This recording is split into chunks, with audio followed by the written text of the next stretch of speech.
Hello, it's Medieval27 from Medieval27 Studios, and this is another World of Tanks Let's Play. Today we're going to be showing you how to play the KV with the 152. I wish to apologise for the sound quality, or really the volume of the sound. I've been experimenting with doing the sound. The sound was done live, so the game kind of buffers it out a bit as well. From now on I will be doing the sound after the recording and giving it a better volume for you guys to be able to hear it. Okay, let's take a look at the KV here. This is the KV in the garage. I currently have equipped the 152 M-10 gun. It has average damage of 700 and 110 for your average penetration. However, that's for armored piercing rounds. Normally when you have the 152, due to its accuracy, you do not want to be using AP rounds. You want to be using HE. HE will give you the 910 damage with the 86mm penetration. Your penetration for this gun, it doesn't really matter. What you want to do is you want to load mainly with the HE, the high explosive. Okay, it's taken a battle. Okay, we're on the map Abbey, and of course we're in a tier 9 battle. KV tends to get tier 9 battles, but it does not matter. We'll just wait for the battle to load now. Basically on Abbey, you don't want to treat this tank as a frontline tank. I am the bottom tank of this match. So what I'm going to do is I'll travel down the yellow brick road, which is the J8, this road that's down here. Normally you'll find quite a bit of tanks will go that way. Let's get this show on the road. The KV's 152 has a 21.92 second reload. If you want the mods that I have currently equipped, they will be in the description. Basically, you'll see now most of our tanks are going this way. Even though it is the KV, it doesn't really matter. It will do quite a bit of damage to these tanks. That's an E75, 4 levers, an ISU-152. That ISU-152 is probably the main tank you'll have to be worried about in this match, mainly because he has the ability to mount a BL-10, which is Object Center for his best gun as well. I'll just cut forward and we'll get ourselves into the action. Talk about a bit about this KV while we move up into action. You'll notice that most of my team's here, and there's a few of their tanks that are in the Abbey. The KV, if you're in your own tier, it's a great gun. The KV, it has a tendency to get you into high tier battles after you've had a few battles. My KV has about had around 400 battles on it. I'm working my way to unlocking the S51 currently. I already have an IS-7 and we'll do tactics for that tank in a later video. Okay, looks like we've got one lurver here. We probably won't end up shooting him. He might get killed by the team, we will not know. But as you can see, most of our team has stopped here, which isn't a good idea. The artillery normally hit this area quite fast.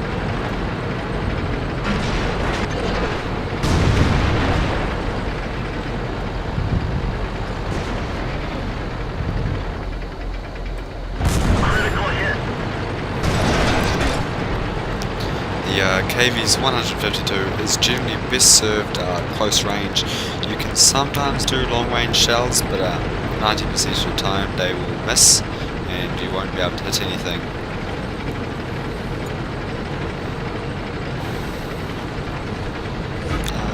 Really, when you get a KV, this is a fully upgraded KV for one.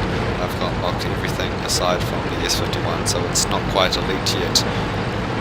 The KV, when you play it, you need to play it to its strengths. It has no armor. It's quite slow to do. And the turret is quite a big target. Most tanks like to shoot you in the front. The sides can bounce a few things. IS-7s can sometimes bounce there. And tier 10s can bounce there sometimes. So that ISU does have the BL-10 there. We finished him off. And we just got a direct hit on that ISU.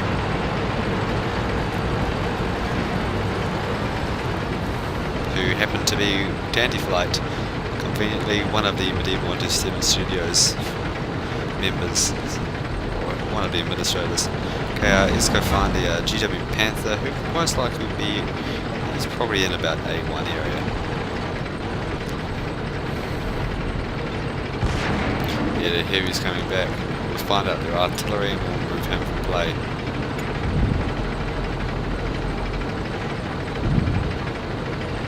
We're done for. Everyone get out. Probably should not have rushed there with those two levers being there. But now you'll see that 90% of our team are inside the cap there.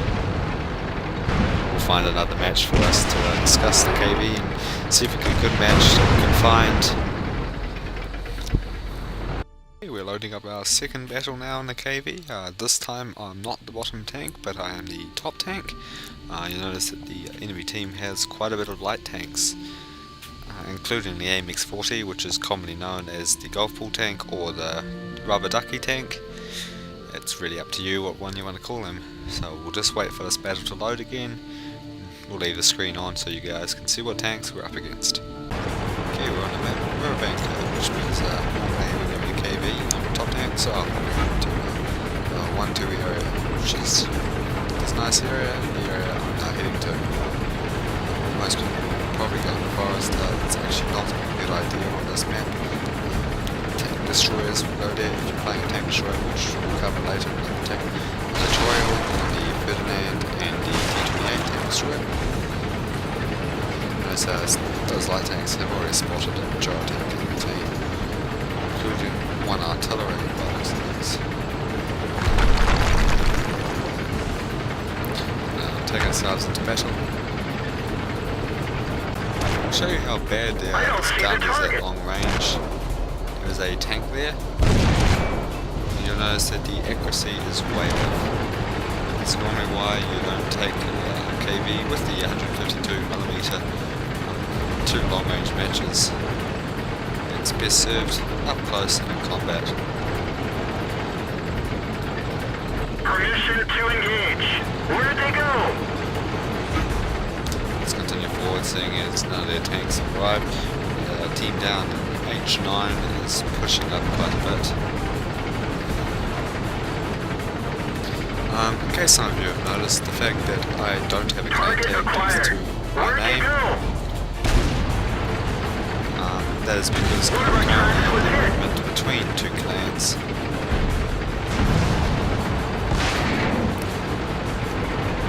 And most of these tanks that are fighting here can practically be destroyed in one shot. Deal with this Panzer IV. So you see how devastating this gun is at close range. That's the Panzer III-4. He's eliminated. No longer cause any issues to us. We'll take out this T1 heavy tank next. He is the biggest threat we have. Though by those things that KV also has a 152 gun. We're immobilized. We've lost half our gas. He does indeed have the 152. Tracks up. Basically, we want to reverse it before he shoots me. And seeing as I tracked, I can't really do much right now. The driver's a goner. The controls aren't responding. We just hope we took out his main shot. This vehicle is heading. We were killed by the Wolverine. Good news is we provided enough distraction to the team, even though we died. We provided enough distraction to actually get our team to push forward and to eliminate most of the tanks. They only have 4 left. KV, who is tracked, can't move, and the rest of our team is getting up here. Here's our ally tank, just accidentally destroying the other one. While we're on the discussion of the 152mm, which is not commonly known as the KV Derp, you can see that this Sherman has a little gun. This is the Sherman 105. It's best used occasionally, possibly if we use it with armor piercing. I actually don't know if it can use armor piercing, but it's like the KV's 152. You always want to use HE with it.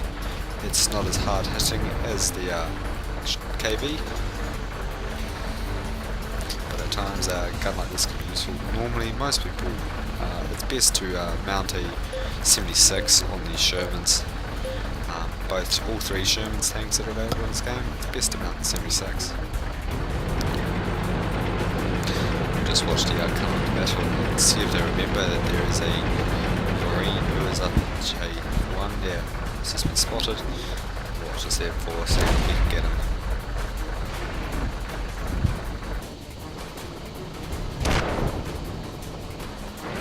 Yeah, Gorilla has redeemed himself. That's the battle.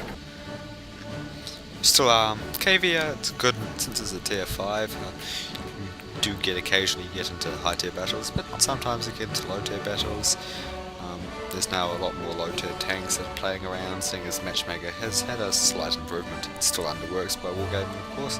But you notice that I have 21,639 credits that I'm playing, and I've only wasted 2,000 repairing.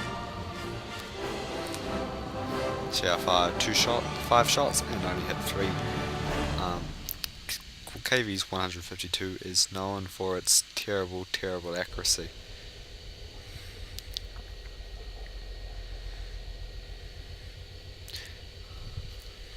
Okay, we'll just show you what the status was.